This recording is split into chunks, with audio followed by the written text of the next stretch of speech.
Hi, I'm Rosheen, your Vice President Community, and we're about to head off on a tour of the university's bike facilities.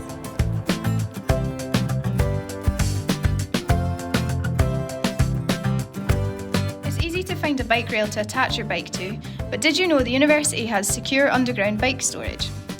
You need to request access first online, and then you're sorted. Here you can see there's plenty of storage, and there's also a pump and a toolkit that you can use as well.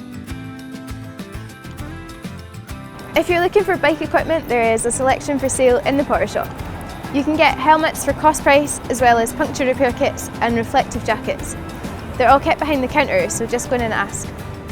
Doctor bike sessions are run throughout the semester at various locations, where you can have your bike seen for free by a mechanic and any minor repairs done there and then on the spot. We're at King's Buildings, just off the entrance to Mayfield Road, and this is the bike pump you can use here. There's also an outdoor repair station at the Bio Quarter, which you can find behind the Chancellor's building at the main cycle parking area. We're now at Pleasance, where you can see the bike pump here, handy if a flat tyre arrives when you're going to a gym session. As well as the outdoor pumps, there are also a number of toolkits available to borrow for quick repairs. They're available at a number of handy locations, including the main library. And that's the end of our tour. For more information about cycling, you can always go to the university's transport website. And if you have any ideas or suggestions on how things could be improved, feel free to get in touch.